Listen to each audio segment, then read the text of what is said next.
Hello student, GS practice question session में आपका स्वागत है, जिसमें आज हम जीएस के कुछ क्वेश्चन को प्रैक्टिस करेंगे। जिसमें पहला क्वेश्चन आता है माउंट त्रिशूल के बारे में। माउंट त्रिशूल के बारे में निम्नलिखित कथनों पर विचार करिए। इसके अंतर्गत पहला आता है कि यह गढ़वाल हिमालय का हिस्सा है। दूसरा आता है कि इसके 3 शिखर भगवान शिव के त्रिशूल समान दिखते हैं।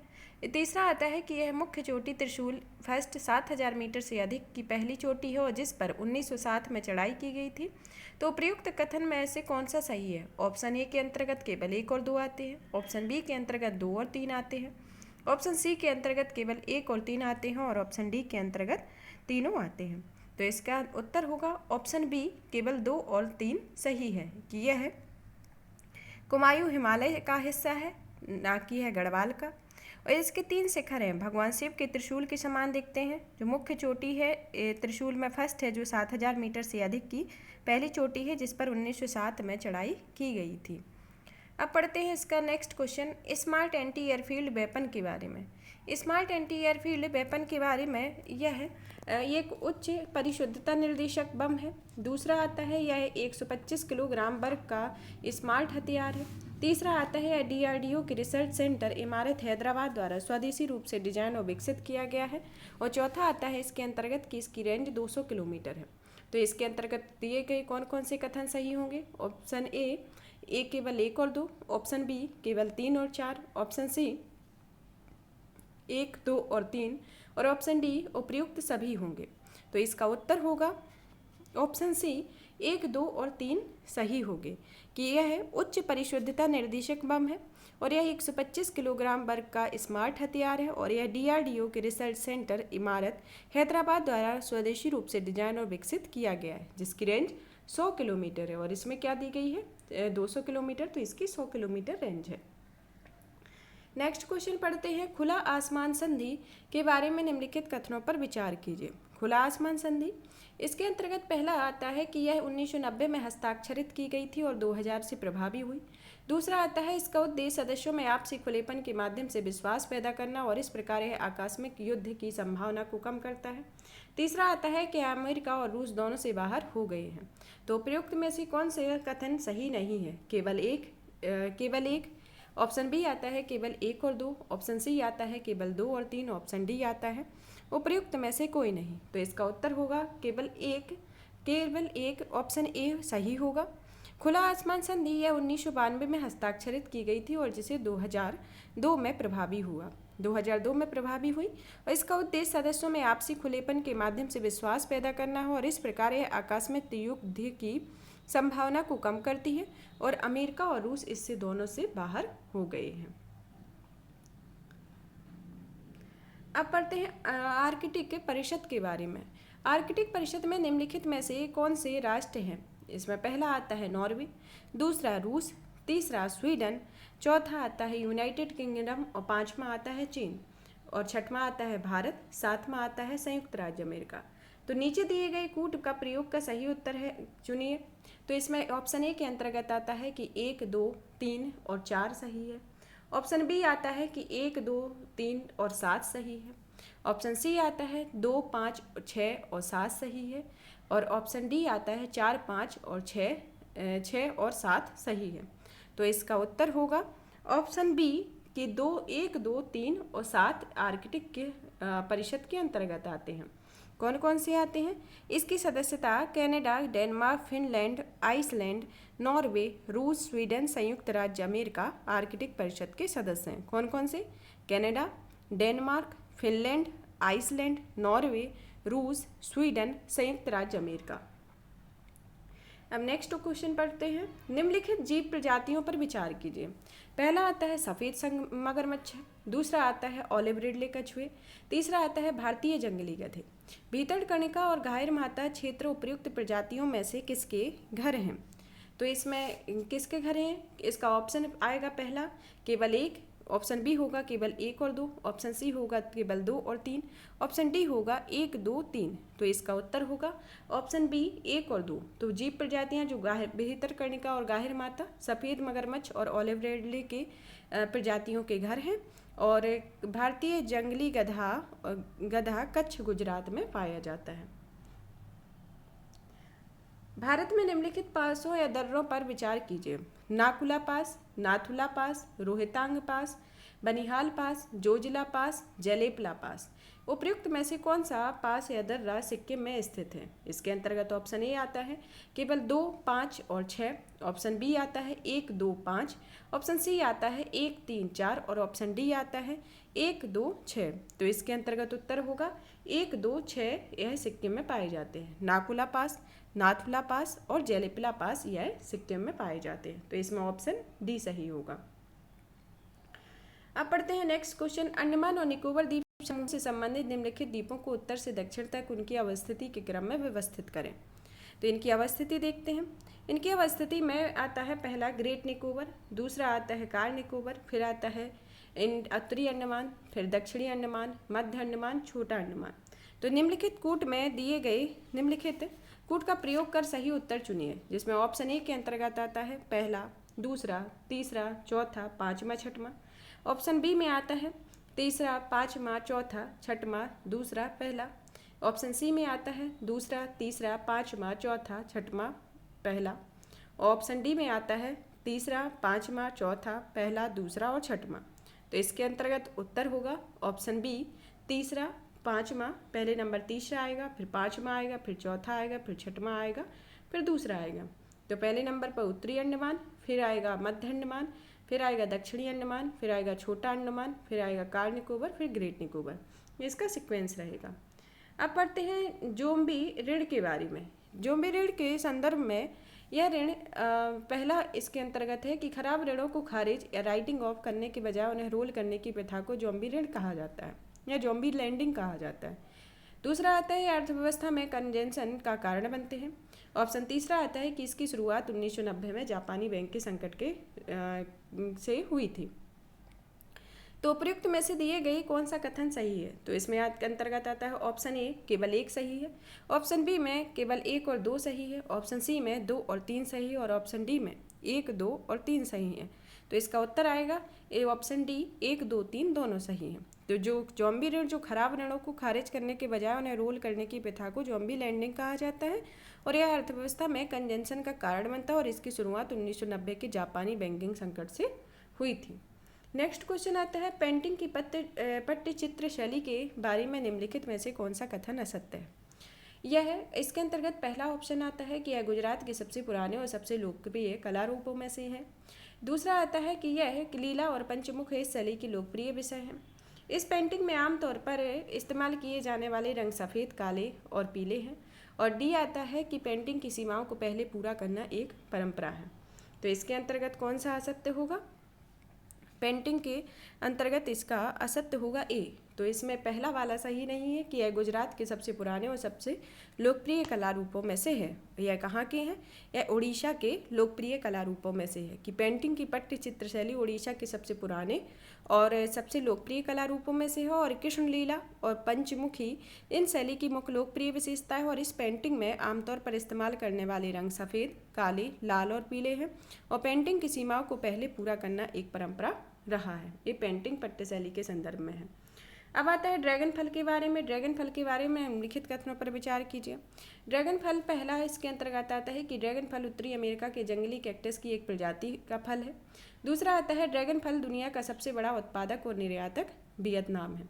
तो उपयुक्त दिए गए कथनों में से कौन सा सही है? इसमें केवल 1 सही है, केवल दूसरा सही है, केवल 1 और 2 सही है और इसके अंतर्गत ऑप्शन डी आता है कि इसमें से ना तो 1 है ना ही 2 है। तो इसका उत्तर होगा ऑप्शन बी, केवल 2 सही है। ड्रैगन फल दक्षिण और मध्य अमेरिका की जंगली कैक्टस की एक प्रजाति है, ना कि उत्तरी अमेरिका की। यह दक्षिणी और मध्य अमेरिका की है और ड्रैगन फ्रूट का दुनिया में सबसे बड़ा उत्पादक एवं निर्यातक वियतनाम है। अब नेक्स्ट क्वेश्चन पढ़ते हैं। सिंधु जल संधि के तहत निम्नलिखित नदियों पर विचार करिए।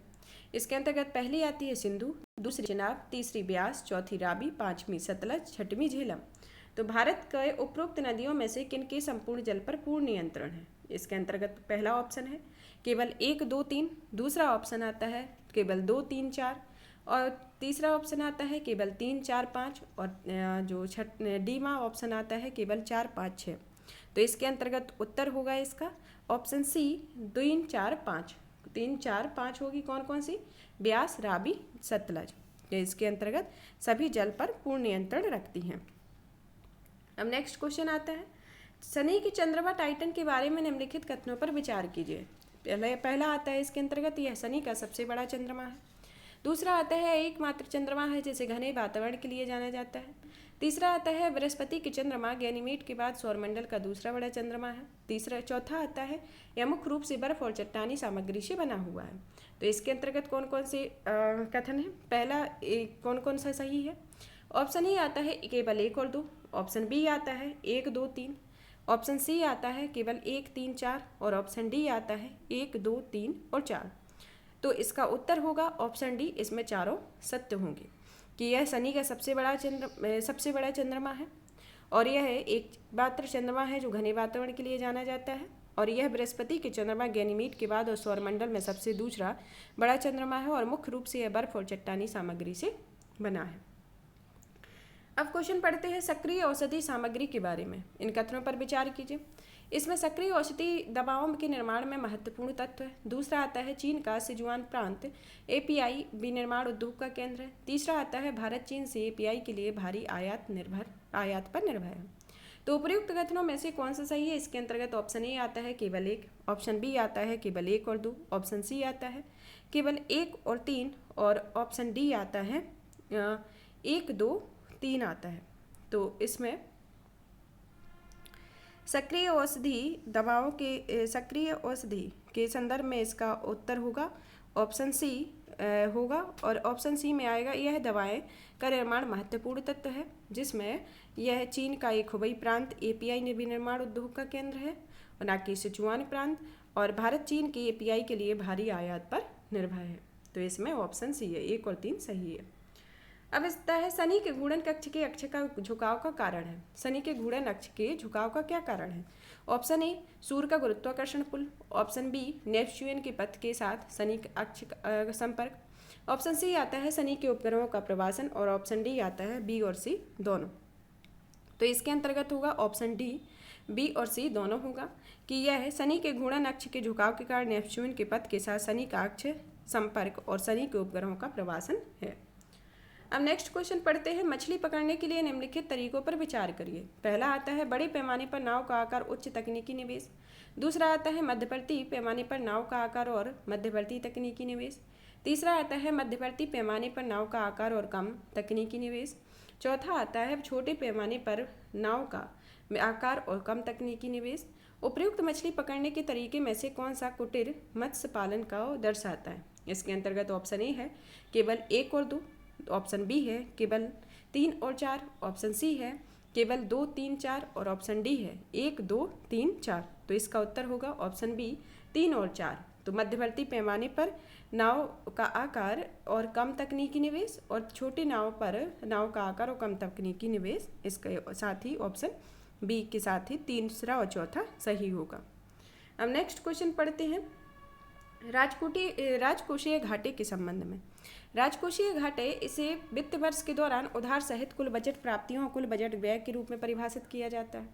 दूसरा आता है इसके अंतर्गत कि एक बड़े घाटे का अर्थ है बड़ी मात्रा में उधार। तीसरा आता है कि एक बड़े घाटे का निहितार्थ अर्थव्यवस्था पर अपस्फीति दबाव। उपयुक्त दिए गए कथनों में से कौन सा कथन असत्य है? ऑप्शन ए केवल 1, ऑप्शन बी 1 और 2, ऑप्शन सी 1 और 3, ऑप्शन डी 1, 2, 3 आते हैं। तो इसमें उत्तर होगा ऑप्शन सी 1 और 3 इसका असत्य है और दूसरा सही है कि राजकोषीय घाटा वित्तीय वर्ष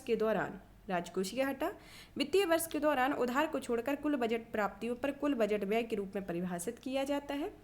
और दूसरा है एक बड़े घाटे का मतलब है कि बड़ी मात्रा में उधार, ये तो सही है। और तीसरा है कि एक बड़े घाटे का निहितार्थ अर्थव्यवस्था पर मुद्रास्फीति का दबाव रहता है। अपस्फीति का नहीं होता है, मुद्रास्फीति का होता है। अब आता है जैविक ऑक्सीजन मांग के बारे में निम्नलिखित कथनों पर विचार कीजिए। जैविक ऑक्सीजन मांग के अंतर्गत पहला आता है कि यह कम है, तो नदी का प्रदूषण 72 है। CPCB 3 मिलीग्राम प्रति वन से अधिक BOD को स्वस्थ नदी को संकेतक माना जाता है। इसके अंतर्गत कथनों में पहला कथन के अंतर्गत पहला ऑप्शन है और केवल 1 सही है, केवल 2 सही है, ऑप्शन सी है केवल 1 और 2 दोनों सही हैं और डी ऑप्शन आता है ना तो 1 सही है ना तो दूसरा सही है। तो इसके अंतर्गत उत्तर होगा इसका डी होगा कि ना तो 1 सही है ना तो दूसरा सही है। इसमें होगा कि यह अधिक है तो नदी प्रदूषण बदतर होगा, अधिक है तभी नदी प्रदूषण बदतर होगा। और दूसरा है CPCB 3 मिलीग्राम प्रति वन से कम BO2 को स्वस्थ नदी का संकेतक मानते हैं, ना कि इससे अधिक का, कम को मानते हैं। अब पढ़ते हैं नेक्स्ट क्वेश्चन में कि सीता नदी उदंती टाइगर रिजर्व के बारे में निम्नलिखित कथनों पर विचार कीजिए। यह उड़ीसा के कालाहांडी जिले में स्थित है। दूसरा आता है कि एशियाई जंगली भैंस कोर एरिया में पाई जाने वाली प्रमुख संकटग्रस्त प्रजाति है। तीसरा, इसका नामकरण इससे बहने वाली नदियों के नाम पर किया जाता है। उपयुक्त में इस कथनों में से कौन सा कथन सही नहीं है? इसके अंतर्गत आता है पहला ऑप्शन केवल एक सही है, दूसरा ऑप्शन आता है कि केवल 2 सही है, तीसरा ऑप्शन आता है केवल तीसरा सही है, और डी ऑप्शन आता है कि 1 और 2 दोनों सही है। सीता नदी उदंती टाइगर रिजर्व के बारे में यह इसका उत्तर कौन सा है? ऑप्शन ए आएगा, केवल 1 सही है इसका। क्या उड़ीसा के कालाहांडी जिले में स्थित है? यह इसका गलत है और इसके 2 क्वेश्चन सही है क्योंकि इसमें सही नहीं है पूछा है। तो ये कहाँ पर पाया जाता है? छत्तीसगढ़ के गरियाबंद जिले में पाया जाता है, ना कि उड़ीसा के कालाहांडी में। छत्तीसगढ़ के गरियाबंद जिले में। और एशियाई जंगली भैंस कोर एरिया में पाई जाने वाली प्रमुख संकटग्रस्त प्रजाति है और इसका नाम इससे पहले बहने वाली नदियों के नाम पर भी किया गया है। तो इसमें पहला गलत है और 1, 2 और 3 सही है।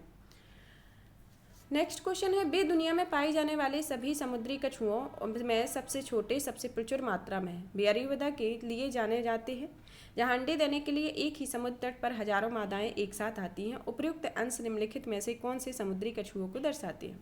इसके अंतर्गत पहला ऑप्शन आता है लेदर बैक कछुआ, दूसरा ऑप्शन आता है फ्लैट बैक कछुआ, ऑप्शन सी आता है ऑलिव रिडले कछुआ और ऑप्शन डी आता है हॉक्सबिल कछुआ। तो इसके अंतर्गत ऑप्शन होगा सी, ऑलिव रिडले कछुए। इसका उत्तर ऑलिव रिडले कछुए होगा। अब पढ़ते हैं नेक्स्ट क्वेश्चन में, काली गर्दन वाले क्रेन की निम्नलिखित सुरक्षा स्थिति पर विचार कीजिए। इसमें पहले के इसे IUCN की रेड लिस्ट में गंभीर संकटग्रस्त घोषित किया गया। दूसरे के अंतर्गत आता है कि ऐसे साइट्स की परिशिष्ट 1 में शामिल किया गया। तीसरे में यह भारतीय वन्यजीव संरक्षण अधिनियम 1972 की अनुसूची 1 में सूचीबद्ध है। तो इसके अंतर्गत कौन कौन सा क्वेश्चन सही है? ऑप्शन सही है, केवल 1 सही है। ऑप्शन बी के अंतर्गत केवल 2 और 3 सही है। सी में केवल 1 और 3 सही और डी में 1, 2, 3 तीनों सही है। तो इसके साथ ही उत्तर आपका होगा बी के इसमें 2 और 3 सही है कि साइट्स के परिशिष्ट 1 में आता है और भारतीय वन्यजीव अधिनियम 1972 की अनुसूची 1 में आता है और इसे IUCN की रेड लिस्ट में संकट निकट घोषित किया गया है, नियर थ्रेटेंड घोषित किया गया है। अब पढ़ते हैं नेक्स्ट क्वेश्चन, चिल्का झील के बारे में। चिल्का झील निम्नलिखित कथनों पर विचार कीजिए। पहला आता है, यह एशिया की सबसे बड़ी, दुनिया की सबसे बड़ी लैगून झील है। इसे रामसर कन्वेंशन के तहत अंतर्राष्ट्रीय महत्व का दूसरा भारतीय वेटलैंड नामित किया गया था। तीसरा, कालजई मंदिर इस झील में एक द्वीप पर स्थित है। चौथा, यह भारतीय उपमहाद्वीप पर प्रवासी पक्षियों के लिए सबसे बड़ा शीतकालीन मैदान है। तो इसके अंतर्गत ऑप्शन है, ऑप्शन ए में केवल 1 और 2 सही है, ऑप्शन बी में 1, 2 और तीसरा सही है, ऑप्शन सी में 1, 3 और 4 सही है और ऑप्शन डी में इसमें 1, 2, 3, 4 सही है। तो इसका उत्तर होगा 1, 3, 4। तो इसमें जो है कालजई मंदिर कालजई मंदिर इस झील में एक द्वीप पर स्थित है, ये सही नहीं है और इसके 3 सही हैं। कि यह एशिया की सबसे बड़ी और दुनिया की दूसरी सबसे बड़ी लैगून है। इसे रामसर कन्वेंशन के अंतर्राष्ट्रीय महत्व का पहला भारतीय वेटलैंड नामित किया गया है और इसमें कालजई मंदिर इस झील के एक द्वीप पर स्थित है और इसे भारतीय उपमहाद्वीप प्रवासी पक्षियों के लिए सबसे बड़ा शीतकालीन मैदान है। तो इसमें सिर्फ 1 सही है और 3 गलत हैं। तो इसका उत्तर क्या दिया गया है? इसका उत्तर आएगा सी कि 1, 3, 4 इसमें सही है और 1 सिर्फ गलत है कि इसे रामसर कन्वेंशन के तहत अंतर्राष्ट्रीय महत्व को दूसरा नहीं बल्कि पहला भारतीय वेटलैंड क्षेत्र घोषित किया गया है। भारत में प्रवास के संबंध में निम्नलिखित कथनों पर विचार कीजिए। पहला, इसे 2011 की जनगणना के अनुसार प्रवासी भारतीय आबादी का 31% एक हिस्सा है। दूसरा आता है कि inter state migrate workers and act 1979 में केवल ठेकेदार के माध्यम से पलायन करने वाले मजदूरों को शामिल करता है और स्वतंत्र प्रवासियों को छोड़ देता है। उपयुक्त दिए गए कथन में कौन सा सही है? केवल एक ऑप्शन ए के अंतर्गत केवल 1 सही है, ऑप्शन बी के अंतर्गत केवल 2 सही है ऑप्शन सी के अंतर्गत 1 और 2 दोनों सही और ऑप्शन डी में ना तो 1 है ना ही 2 है। तो इसमें आएगा इसका ऑप्शन बी सही होगा कि इसे inter state migrant workers act 1979 में केवल ठेकेदारों के माध्यम से पलायन करने वाले मजदूरों को शामिल करता है और स्वतंत्र प्रवासियों को छोड़ देता है। और इसमें 2011 की जनगणना के अनुसार भारत के 45.6 करोड़ प्रवासी थे, ना कि 31%। अब पढ़ते हैं निम्नलिखित कारणों पर विचार कीजिए। नेक्स्ट क्वेश्चन है, पहला आता है इसके अंतर्गत कि बढ़ता समुद्री की सतह का तापमान, दूसरा मानवीय गतिविधियों में वृद्धि, तीसरा लाल नीना का प्रभाव। उपयुक्त में से कौन सा कारण चेरापूंजी में देखी गई वर्षा की प्रवृत्ति में कमी को सही ढंग से समझाता है? ऑप्शन ए केवल 1, ऑप्शन बी केवल 2, ऑप्शन सी 1 और 2 दोनों, और ऑप्शन डी 1 और 3 इसके अंतर्गत है। तो इसका उत्तर होगा ऑप्शन सी 1 और 2 इसमें है कि बढ़ता समुद्र की सतह का तापमान और मानवीय गतिविधियों में वृद्धि इसके कारण हुआ है।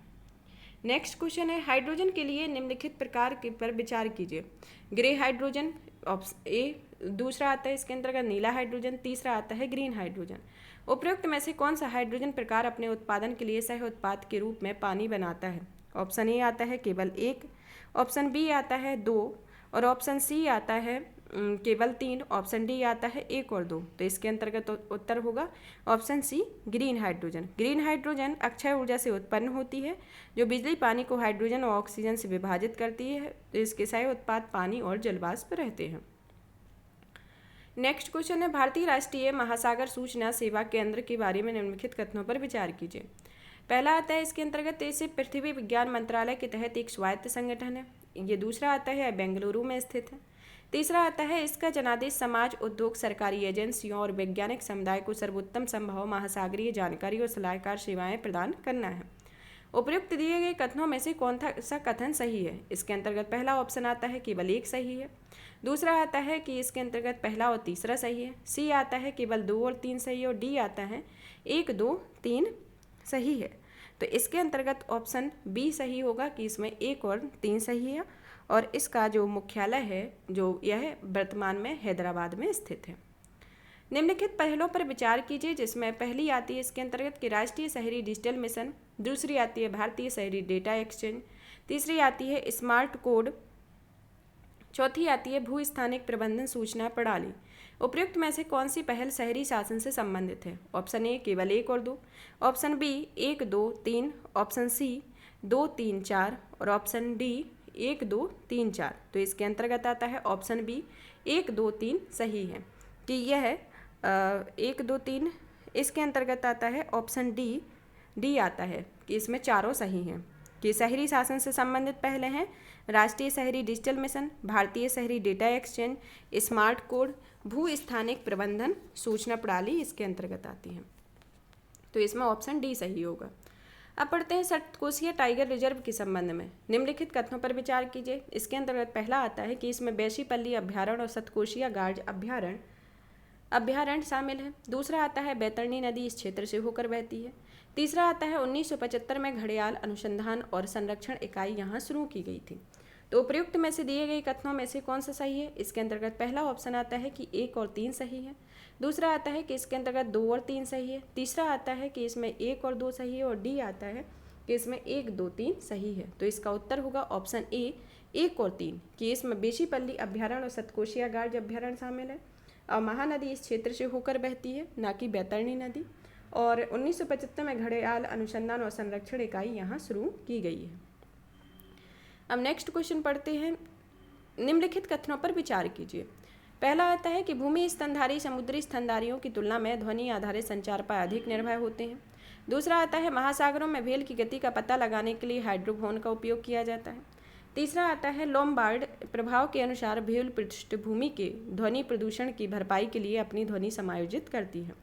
तो उपयुक्त दिए गए कथनों में से कौन सा सही है? केवल ऑप्शन 1 में आता है केवल 2 सही है, ऑप्शन बी में आता है केवल तीसरा सही है, ऑप्शन सी में आता है 2 और 3 सही है, और ऑप्शन डी में आता है 1, 2, 3 सही है। तो इसके अंतर्गत उत्तर होगा सी केस में 2 और 3 सही है कि यह समुद्री स्तनधारी भूमि स्तनधारी की तुलना में ध्वनि आधारित संचार पर अधिक निर्भर करती है। और यह महासागरों में भेल की गति को पता लगाने के लिए हाइड्रोफोन का उपयोग किया जाता है। लॉम्बार्ड प्रभाव के अनुसार भेल पृष्ठभूमि के ध्वनि प्रदूषण की भरपाई के लिए अपनी ध्वनि को समायोजित करती है। यहाँ पर हमारा ये वाली क्लास फिनिश होती है। नेक्स्ट क्लास में इसके आगे के क्वेश्चन सॉल्व करेंगे। और भी इसी तरीके की वीडियो को देखने के लिए चैनल को लाइक करें, सब्सक्राइब करें, शेयर करें। धन्यवाद।